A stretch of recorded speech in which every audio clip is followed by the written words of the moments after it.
आज हम सर्वनाम के बारे में पढ़ेंगे। आइए देखें सर्वनाम किसे कहते हैं। आयशा। आयशा एक छात्रा है। आयशा को पढ़ना बहुत पसंद है।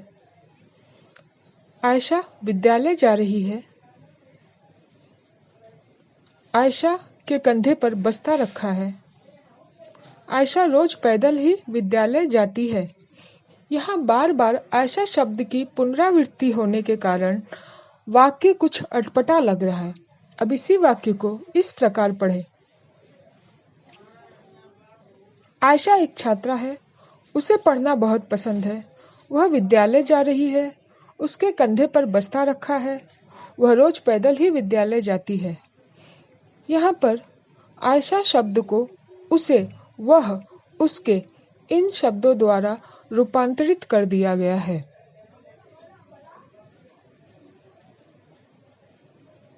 एक और उदाहरण देखें। बंटी एक होनहार छात्र है। बंटी दूसरी कक्षा में पढ़ता है। बंटी का विद्यालय बहुत बड़ा है। यहाँ भी बार बार बंटी शब्द की पुनरावृत्ति हो रही है। अब इसी वाक्य को इस प्रकार पढ़ा जाए। बंटी एक होनहार छात्र है। वह दूसरी कक्षा में पढ़ता है। उसका विद्यालय बहुत बड़ा है। यहाँ पर बंटी शब्द को वह और उसका इन शब्दों द्वारा रूपांतरित कर दिया गया है। इन्हीं रूपांतरित शब्दों को सर्वनाम कहते हैं। तो आइए चलिए जाने सर्वनाम की परिभाषा क्या है।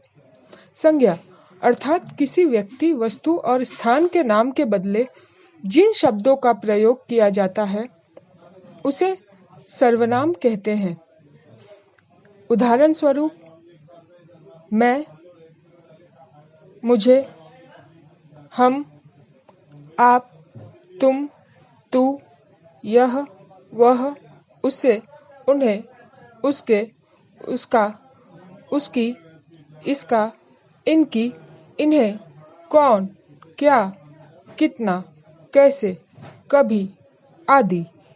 ये सारे शब्द सर्वनाम कहलाए जाते हैं। कुछ और उदाहरण देखा जाए। हम साथ खेलते हैं। इस वाक्य में सर्वनाम शब्द हम है, जो कि नाम की जगह प्रयोग किया गया है।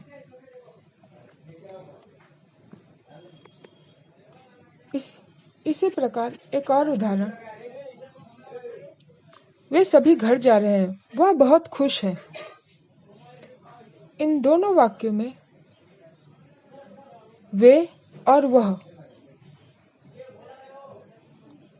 सर्वनाम शब्द हैं, जो कि नाम की जगह प्रयोग किए गए हैं।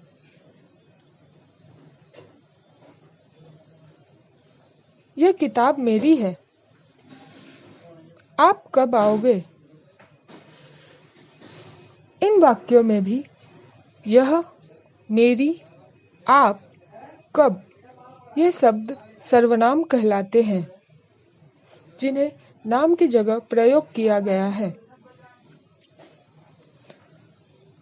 अब सर्वनाम के प्रकार अर्थात भेद जान लेते हैं। पहला है पुरुषवाचक सर्वनाम।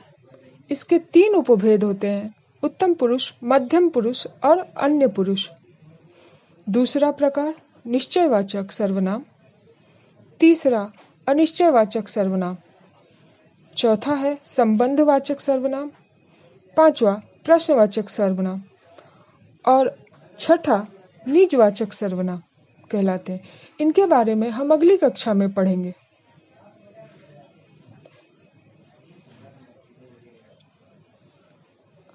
अब निम्न वाक्यों से सर्वनाम शब्दों को पहचानिए। यह मोहित है। हम दोनों साथ पढ़ते हैं। इसके पिता डॉक्टर हैं। हमारा घर पास ही है। उसके बगीचे में सुंदर फूल हैं, जिसे देखने मैं रोज उसके घर जाती हूँ। हम दोनों का प्रिय विषय हिंदी है। हमारी आपस में गहरी दोस्ती है।